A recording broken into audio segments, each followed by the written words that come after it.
Whispersmith, and welcome back to my reading of Pride and Prejudice. Chapter 3. Not all that Mrs. Bennet, however, with the assistance of her 5 daughters, could ask on the subject, was sufficient to draw from her husband any satisfactory description of Mr. Bingley. They attacked him in various ways, with barefaced questions, ingenious suppositions, and distant surmises, but he eluded the skill of them all, and they were at last obliged to accept the second-hand intelligence of their neighbour, Lady Lucas. Her report was highly favourable. Sir William had been delighted with him. He was quite young, wonderfully handsome, extremely agreeable, and, to crown the whole, he meant to be at the next assembly with a large party. Nothing could be more delightful. To be fond of dancing was a certain step towards falling in love, and very lively hopes of Mr. Bingley's heart were entertained. "If I can but see one of my daughters happily settled at Netherfield," said Mrs. Bennet to her husband, "and all the others equally well married, I shall have nothing to wish for." In a few days, Mr. Bingley returned Mr. Bennet's visit, and sat about 10 minutes with him in his library. He had entertained hopes of being admitted to a sight of the young ladies, of whose beauty he had heard much, but he saw only the father. The ladies were somewhat more fortunate, for they had the advantage of ascertaining from an upper window that he wore a blue coat and rode a black horse. An invitation to dinner was soon afterwards dispatched, and already had Mrs. Bennet planned the courses that were to do credit to her housekeeping, when an answer arrived which deferred it all. Mr. Bingley was obliged to be in town the following day, and, consequently, unable to accept the honour of their invitation, etc. Mrs. Bennet was quite disconcerted. She could not imagine what business he could have in town so soon after his arrival in Hertfordshire, and she began to fear that he might be always flying about from one place to another, and never settled at Netherfield as he ought to be. Lady Lucas quieted her fears a little by starting the idea of his being gone to London, only to get a large party for the ball, and a report soon followed that Mr. Bingley was to bring 12 ladies and 7 gentlemen with him to the assembly.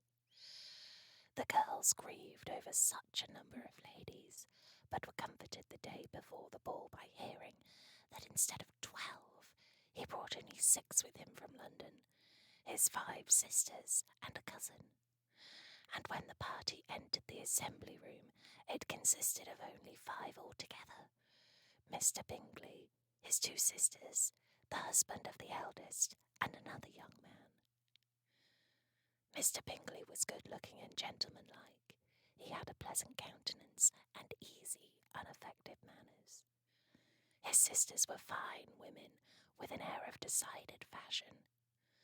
His brother-in-law, Mr. Hurst, merely looked the gentleman, but his friend, Mr. Darcy, soon drew the attention of the room by his fine, tall person, handsome features, noble mien, and the report which was in general circulation within 5 minutes after his entrance, of his having 10,000 a year.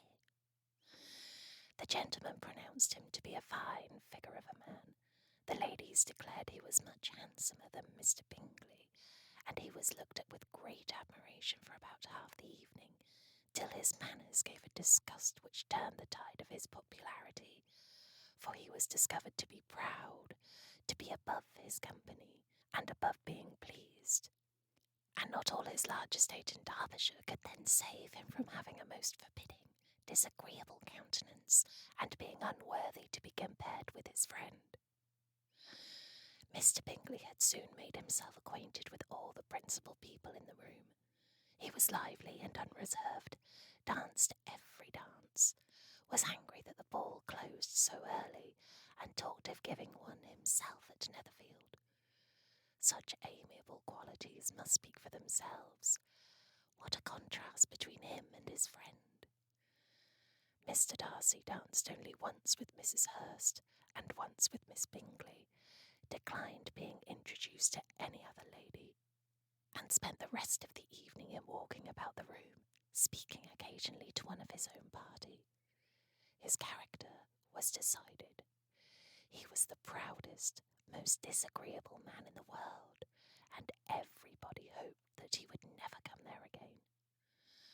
Amongst the most violent against him was Mrs. Bennet, whose general dislike of his general behaviour was sharpened into particular resentment by his having slighted one of her daughters. Elizabeth Bennet had been obliged, by the scarcity of gentlemen, to sit down for 2 dances, and during part of that time Mr. Darcy had been standing near enough for her to hear a conversation between him and Mr. Bingley, who came from the dance for a few minutes to press his friend to join it. "Come, Darcy," said he, "I must have you dance. I hate to see you standing about by yourself in this stupid manner. You had much better dance." "I certainly shall not. You know how I detest it, unless I am particularly acquainted with my partner. At such an assembly as this, it would be insupportable. Your sisters are engaged, and there is not another woman in the room whom it would not be a punishment to me to stand up with." "I would not be so fastidious as you are," cried Mr. Bingley, "for a kingdom. Upon my honour, I never met with so many pleasant girls in my life as I have this evening, and there are several of them, you see, uncommonly pretty." "You are dancing with the only handsome girl in the room," said Mr. Darcy, looking at the eldest Miss Bennet. "Oh, she is the most beautiful creature I ever beheld, but there is one of her sisters sitting down just behind you, who is very pretty, and I dare say very agreeable. Do let me ask my partner to introduce you." "Which do you mean?" And turning round, he looked for a moment at Elizabeth, till catching her eye, he withdrew his own, and coldly said, "She is tolerable, but not handsome enough to tempt me. I am in no humour at present to give consequence to young ladies who are slighted by other men. You had better return to your partner and enjoy her smiles, for you are wasting your time with me." Mr. Bingley followed his advice. Mr. Darcy walked off, and Elizabeth remained with no very cordial feelings toward him.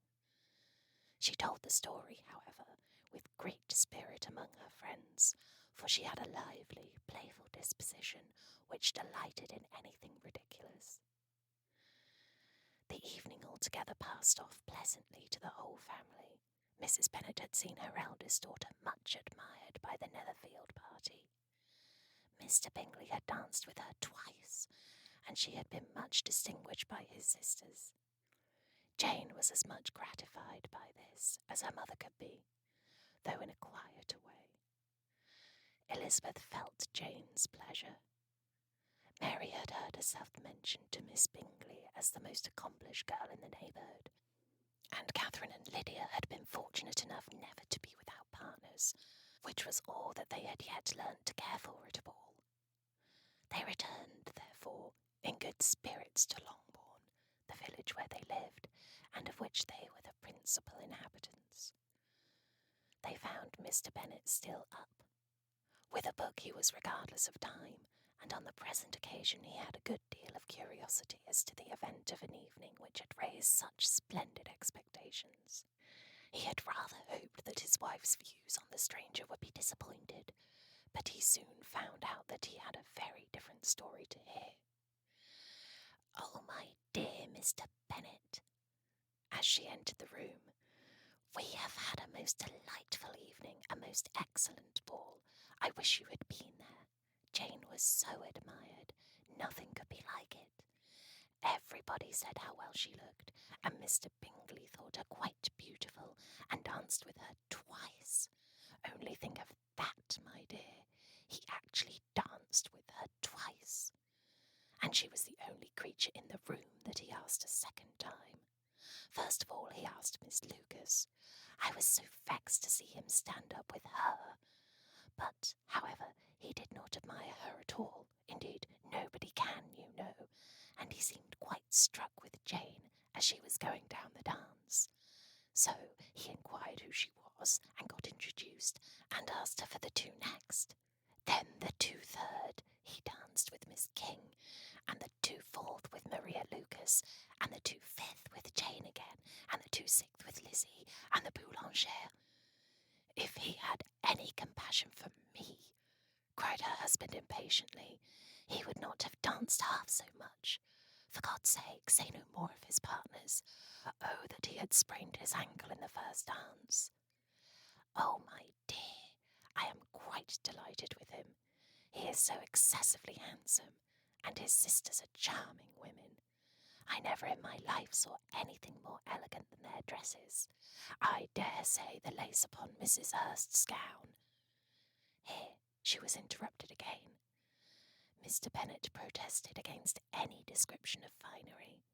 She was therefore obliged to seek another branch of the subject, and related, with much bitterness of spirit and some exaggeration, the shocking rudeness of Mr. Darcy.